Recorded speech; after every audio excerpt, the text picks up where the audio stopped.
As he set up his publications and materials he would use in the interview that lasted nearly 5 hours, the reasons perhaps why he had not been in the initial list of those shortlisted for the interviews would soon become apparent. For most of the interview, Professor Makau Mutua defended his past conduct and his qualifications and suitability to head the third arm of the government, the judiciary. The most apparent has been his criticism of the president and the government, exemplified in a tweet in 2014 that he would not recognize the president. There is a distinction between Citizen Makau, who has a right to dissent, and Chief Justice Makau Mutua, who is sitting as a Chief Justice of the Republic of Kenya. You are telling us you would have very little difficulty from accepting the oath of office from the President of the Republic of Kenya? I have never said that Mr. Kenyatta was not declared president and confirmed as such by our Supreme Court. I have said that I disagreed with the opinion of the court, but I respect the opinion of the court.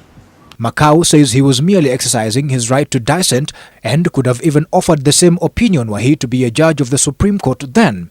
What led him to form such a harsh opinion, he says, were the ICC cases facing the president and his deputy then and the irregularities that were witnessed in the elections. If you look at the failures, systemic failures of the IEBC, electronic, register-wise, and so on and so on, if you look at all those failures, those failures are huge failures. In any other society, that election would have been declared invalid.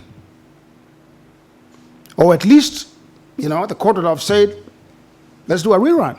If you become Chief Justice, yes, is that a recipe for chaos? My making that statement was not personal to Mr. Kenyatta. It was not personal. In fact, I think he's a wonderful guy. He's a very likable man, very personable.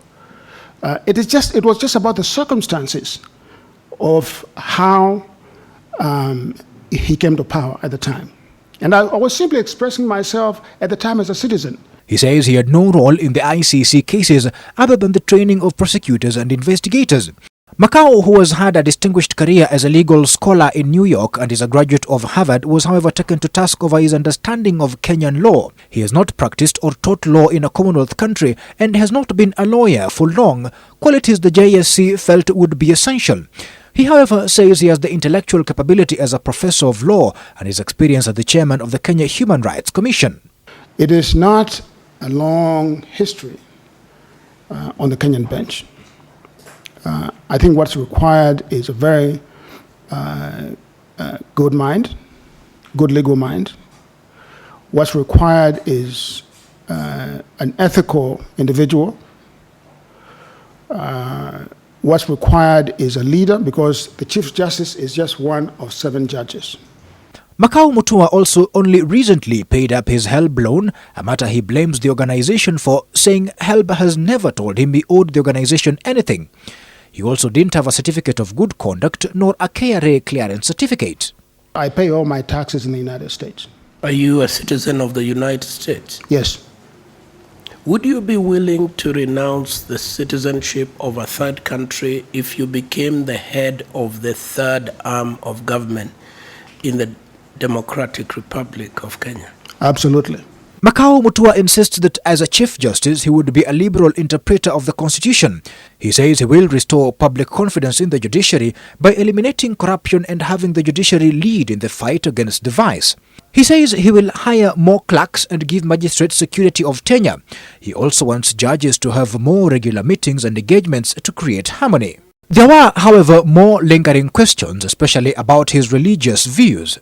Do you belong to a religion? I don't belong to organized religion, but I find many of the values in the various religions to be admirable. Shouldn't Kenyans be worried about the type of Chief Justice that we recommend if we are not even sure what religion we belong to? We should aspire to live a life of virtue. And that's what's important to me. It is not a label. Professor Makau Mutua's is probably the longest and the most probing since the interviews began. There is only one remaining now, that of Professor J.B. Ojuang, who is already a judge of the Supreme Court, scheduled for tomorrow. Andrew Ochieng, NTV.